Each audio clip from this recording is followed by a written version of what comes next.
এ কি, আপনি কে? এখানে কি করছেন? আসলে ডাক্তারবাবু, উনি না ওই গতকাল রাত্রির এখানে এসেছিলেন।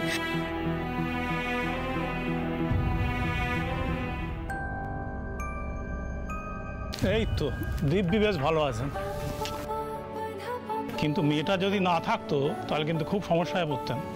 ভাগ্যিস মেয়েটি ছিল। না না, ভাগ্য আপনার ভালো যে আমি কালকে মরিনি। হ্যাঁ, মেয়েটা না থাকলে না মরার আগে আপনার নামে সমন ঠুকে দিয়ে যেতাম।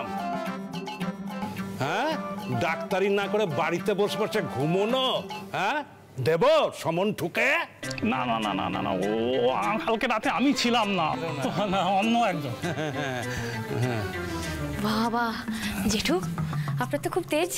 আপনি একেবারে ডাক্তারবাবুকে সোজা ওই সমনের ভয় দেখিয়ে দিলেন।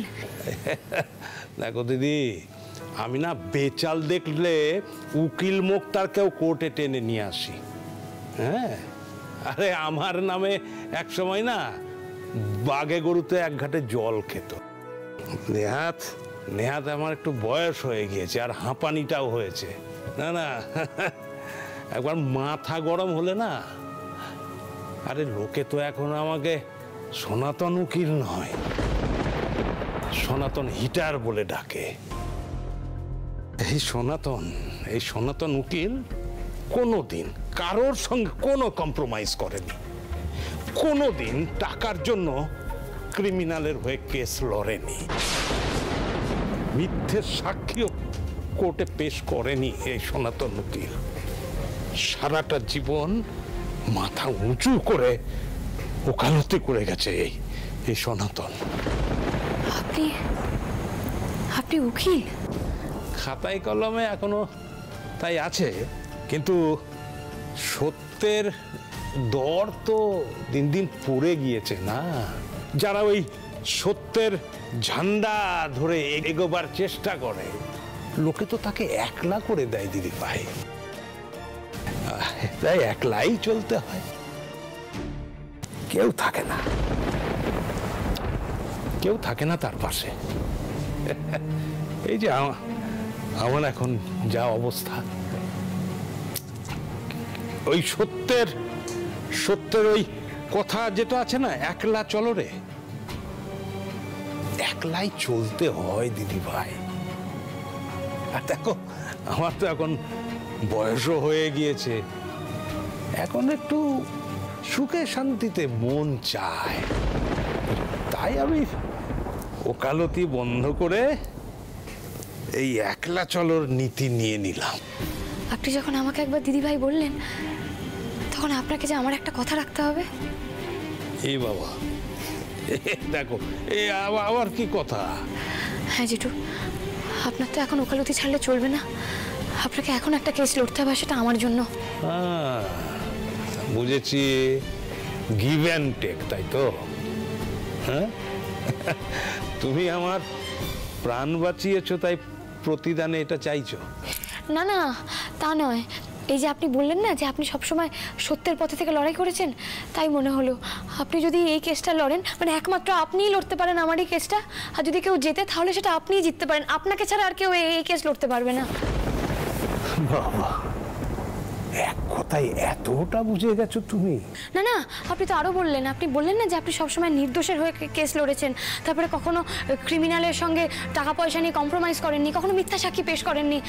আমি বলছি কি জেঠু, আমার স্বামী নির্দোষ, আপনি প্লিজ আমার হয়ে কেসটা লড়ে দিন। দেখুন, আমার এই একলা পথে মা দুর্গা আপনাকে না সম্বল করে পাঠিয়েছে আমার জন্য, আপনি ছাড়া না আমার আর এই মুহূর্তে কোনো রাস্তা নেই। প্লিজ জেঠু, আমার। না না না, এরকম করে বলিস না দিদি ভাই, আমি পারবো না রে, আমি পারবো না, আমি পারবো না।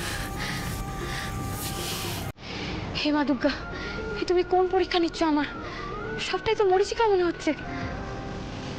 বেশ ঠিক আছে, তুমি যদি আমার পরীক্ষা নাও, আমিও তোমার কথা দিচ্ছি, এই পরীক্ষায় আমি পাস তো করবই। আগে আমাকে স্যারের উকিলের কাছে যেতে হবে, ওনাকে গিয়ে আগে আমাকে সবটা বোঝাতে হবে। না, এখন আর সময় নষ্ট করলে হবে না। স্যার, এই দেখুন স্যার, এই আদিদেব লাহিড়ী বসে এই দিয়া দিদি শুয়েছে।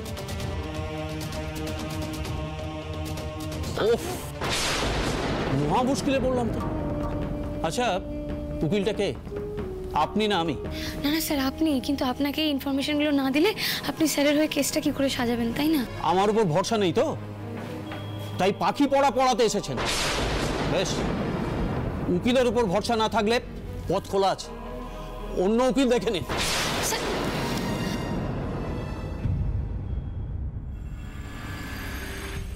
ম্যাডাম, একবার আপনাকে আর কতবার বলবো যে কোনোভাবেই এই ঘরে কাউকে ঢুকতে দেওয়া যাবে না। যান, আপনি বেরিয়ে যান এখান থেকে। আমি বুঝতে পারছি, কিন্তু আপনি কেন বুঝতে পারছেন না? আমারও খুব প্রয়োজন। আমি একটিবার দেখা করে চলে যাব।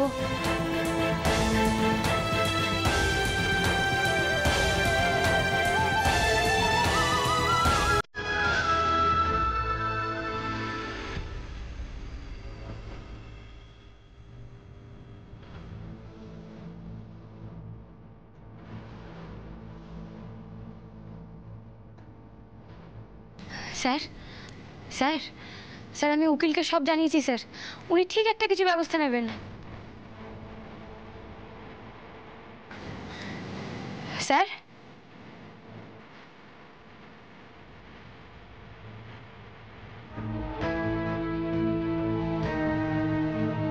দিয়া মণ্ডল মামলার আজ শুনানি শুরু হচ্ছে।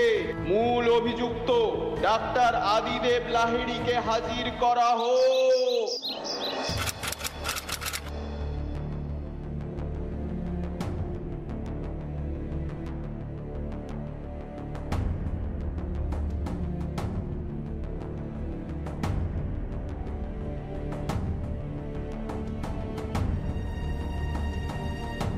মাই লর্ড,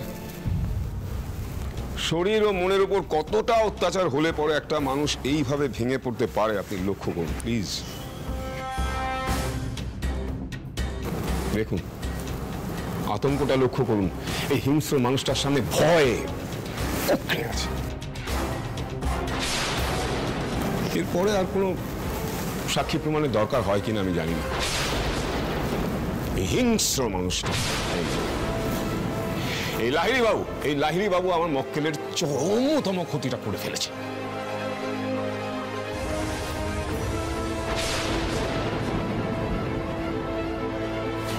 না না না না, তুমি আমায় বাঁচিয়েছো দাদা, কিন্তু আমি তোমার জন্য কিচ্ছু করতে পারলাম না।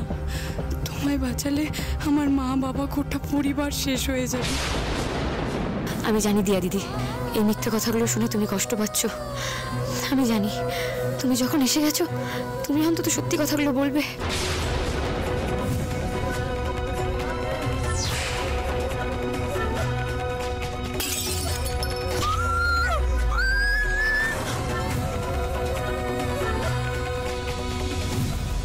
দিয়া, তুমি বল, সত্যি কথাটা বল।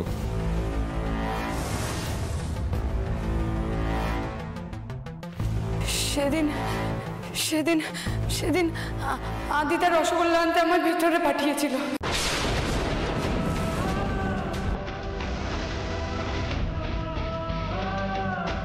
ছোট, অনেক টাইম হয়ে গেল, আমাদের উকিলটা আসছে না কেন এখনো? সেটাই তো, সওয়াল শুরু হয়ে গেছে, এখন এসে উঠতে পারেননি। সুমায়ন, আপনি দেখো না, মানে একবার ফোন করে দেখো না। হ্যাঁ হ্যাঁ, দেখছি দেখছি দেখছি।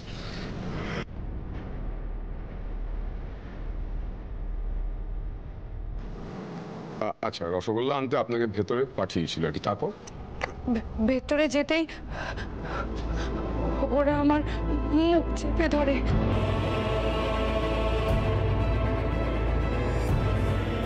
ওরা ওরা মানে আর কে কে ছিল সেখানে?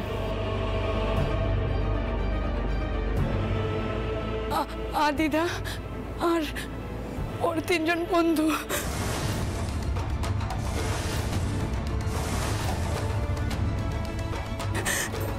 মুখ চেপে ঘরের ভেতরে নিয়ে যায়, দরজা বন্ধ করে দেয়।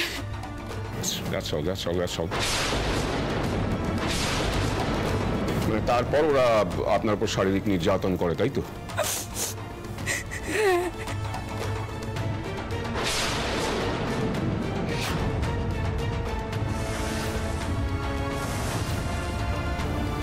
তারপর আমি বেহুশ হয়ে যাই। ভাবুন একবার মাই লর্ড, একজন ডাক্তার, তিনি ওথ নিয়েছিলেন মানুষ বাঁচাবেন বলে, তারপরে সে এই ধরনের কাজ করতে পারে। আর এই ধরনের কাজ শুধুমাত্র দিয়া নয়, আমি নই, আপনি নেই, সমস্ত সমাজের পক্ষে কতটা ভয়ঙ্কর, কতটা ক্ষতিকর। আমি চাই এই আদিদেব লাহিড়ীর চরম থেকে চরমতম সাজা হোক।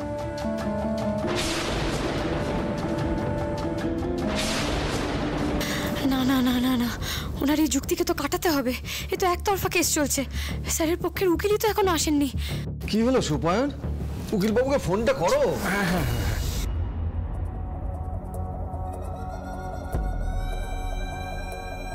কি তো আচ্ছা মুশকিলে পড়ে গেল। আমি কেস হাতের বাইরে যাওয়ার জন্য গায়েব করলাম উকিলকে, আর এখন আমাকেই খুঁজে আনতে বলছে। মামার বাড়ি আপনার নাকি? হ্যালো, হ্যাঁ উকিল বাবু, আপনি কোথায়, কত দূর? এ বাবা, মানিটা কি? আপনি আসতে পারছেন না? আরে আমরা এখন তো বিপদে পড়ে। আসবেন না তাহলে উকিল? হে ভগবান, এখন যদি জজ সাহেব রায় ঘোষণা করে দেন, না না, এ হতে পারে না। কিছু একটা ব্যবস্থা তো নিশ্চয়ই হবে, কিছু না কিছু একটা নিশ্চয়ই হবে। সাজা শোনানোর আগে আমি আদিদেব লাহিড়ীর পক্ষের উকিলের সওয়াল শুনতে চাই। শুনবেন কি করে মাই লর্ড? প্রসিড করবার মতন তো কেউ এখানে নেই। ওনার তো হয়তো হতে পারে যে ওনার হয়ে কেউ দাঁড়াতে চাইছেন না। এটা কি করে সম্ভব? উকিল আসেনি, এটা বারবার কেন হচ্ছে বলুন তো? কি বলবো স্যার, কেন হচ্ছে সেটা আপনিও জানেন, আমিও জানি। দেখুন, আমরা উকিল হলেও আমাদেরও বিবেক বলে একটা বিষয় আছে মাই লর্ড। হয়তো ওনার পক্ষে কোনো উকিল দাঁড়াতেই চাইছেন না। আদালত আবেগে চলে না, এখানে যুক্তি এবং প্রমাণ, এটাই শেষ কথা। আদিদেব লাহিড়ী, আপনার উকিল না এলে আমি কিন্তু সাজা ঘোষণা করব।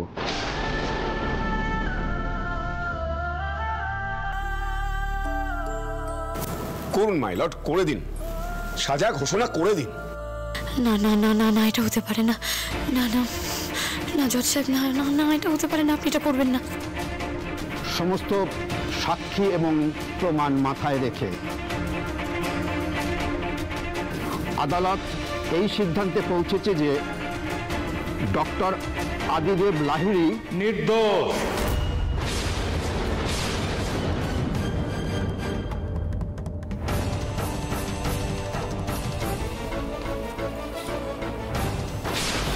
আদিদেব লাহিড়ী নির্দোষ। জেঠু, মিলর্ড, আইন বলে যে দোষী ছাড়া পাক, কিন্তু নির্দোষ যেন কখনো সাজা না পায়।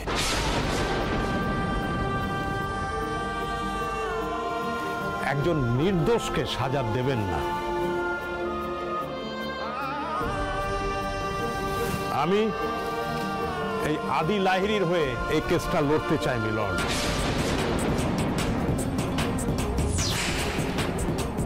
আমি আমার মক্কেলের পক্ষে সওয়াল করতে চাই, এই অনুমতি দিন আমাকে।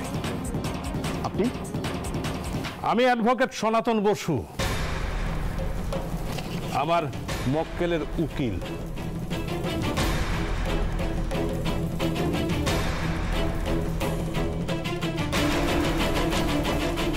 জেঠু, কালকে ওভাবে চলে যাওয়ার পর যে আপনি আসবেন আমি সত্যি ভাবিনি। আমাদের ভাবনায় কি দুনিয়া চলে নাকি রে? হ্যাঁ, আমাদের সবার টিকি বাঁধা আছে যুক্তিতে, বুঝলি না? তুই একজন নির্দোষকে ছাড়াতে চাইছিস, সেটা তোর যুক্তি? হ্যাঁ, তুই এটা শোনার পর আমি বাড়িতে বসে থাকবো কি করে ভাবলি? চলে এলাম।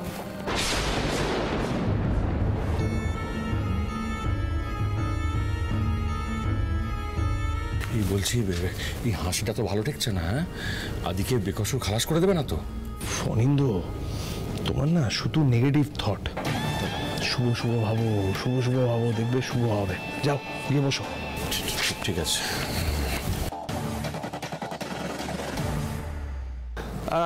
মিলর্ড, সরি, আমি এখানে আসতে কিঞ্চিত দেরি করে ফেললাম, কিন্তু না, আমি ভাবছি যে না, আমি ঠিক সময়ে উপস্থিত হয়েছি। আসলে ওই দরজার বাইরে দাঁড়িয়ে একটা খটকা আমার কানে এলো। সেটা বোধহয় আমার এই লার্নেড উকিল সাহেব সেটা খুব একটা খেয়াল করেননি। যাই হোক, উনি তো আবার এই রায় দানের জন্য এখন উদ্গ্রীব হয়ে বসে আছেন। আমি একটু প্রশ্ন করে নিই।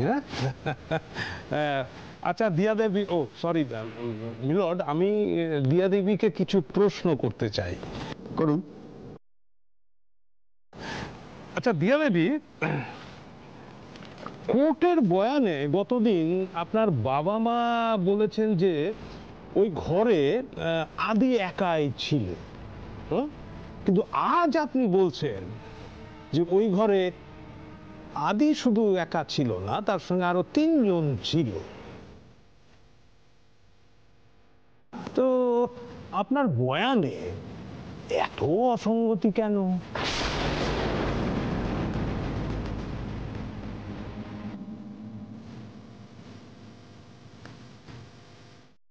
কি হলো? উত্তর দিন, আরে চুপ করে থাকলে তো হবে না। আদালত তো সত্যটা শুনতে চায়। তাতে আপনি কতটা জল মেশাবেন, সেটা 1 পোয়া না 1 ড্রপ, এটা কিন্তু আইনের চোখে সমান অপরাধী। Objection me Lord.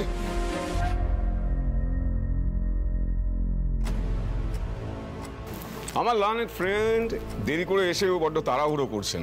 এইভাবে উনি আমার মক্কেলকে প্রশ্ন করতে পারেন না। It's a threat. আমি কোথায় থ্রেট দিলাম? অদ্ভুত, আমি লজিক্যালি কথা বলছি।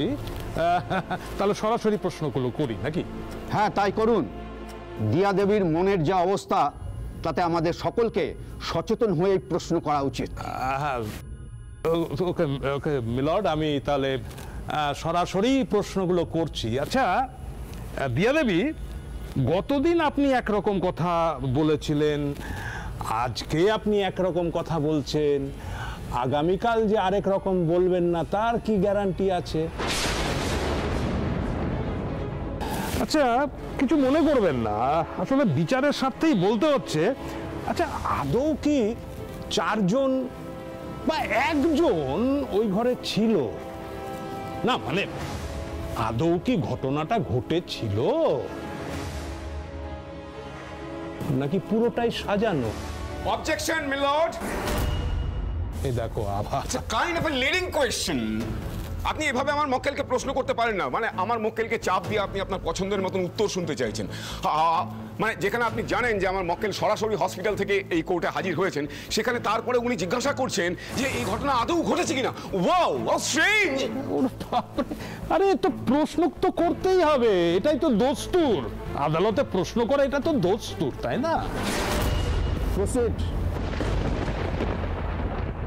শুনি কি কি প্রশ্ন আপনার। ধন্যবাদ মিলর্ড, কিন্তু আমি এই প্রশ্নটা এবার আমি আমার লার্নেড ফ্রেন্ডকে করতে চাই। আচ্ছা দিয়া দেবী যখন বলছেন যে ওই ঘরে 3 জন ছিল, সেটাকে তো আপনি ধ্রুব সত্য বলে মনে করছেন, কিন্তু যখন আমার মক্কেল বলছে যে দিয়া ওর ছোট বোনের মতো এরকম কাজও করতেই পারে না, সেটাকে কেন পাত্তা দেওয়া হচ্ছে না? বা সেটাকে কেন অসত্য বলে ধরে নেওয়া হচ্ছে? না না, একটা সত্য আর একটা অসত্য, এটার পেছনে যুক্তিটা কি? মানে আদিদেব সেখানে ছিলেন, তার সাক্ষী আমাদের কাছে রয়েছে। আর আপনি যদি এভাবে সুবিধে মতো যা খুশি তাই প্রশ্ন করেন, তাহলে পরে তো শুনানি এগিয়ে নিয়ে যাওয়া সম্ভবই হবে। আমি খুব খুশি মিলর্ড, আমি খুব খুশি। মানে উকিল সাহেব নিজের মুখেই গন্ডগোলটা ধরিয়ে দিলেন। সুবিধে মতো, দ্যাট ইজ দ্য কি ওয়ার্ড মিলর্ড, সুবিধে মতো। এটা একটু নোট করা হোক। দিয়া দেবীর উকিল সাক্ষ্য প্রমাণ দিয়ে প্রমাণ করতে চাইছেন যে ওই ঘরে আদিদেব একাই ছিল, আদিদেব একাই ছিল, কিন্তু আজ শুনতে পেলাম যে ওই ঘরে আরো 3 জন ছিল। তাহলে মোট কতজন হলো?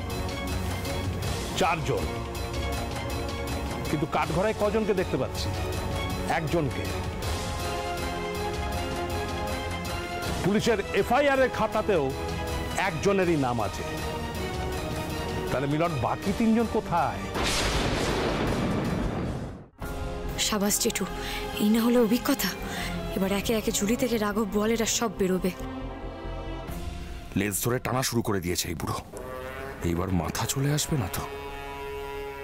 কেমন করিতকর্মা বোন আমার, ঠিক একটা তুখোড় উকিল জোগাড় করে এনেছি। তার মানে ওই চারজনের মধ্যে থেকে তিনজন দৌড়ে পালিয়ে গেল। আবার মক্কেল আদিদেব সে একা দিয়া দেবীর বিছানার পাশে বসে থেকে গেল।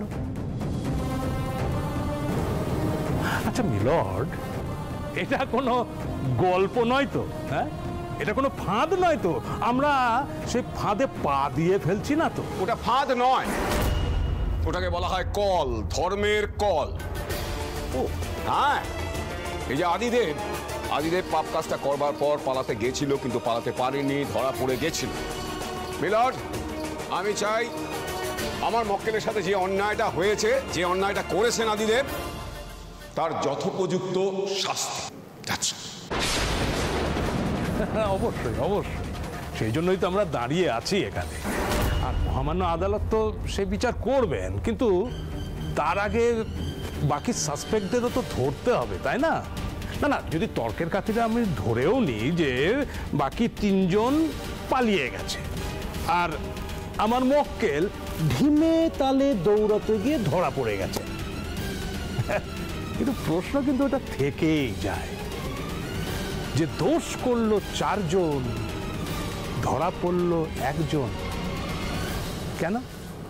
বাকিরা কোথায়?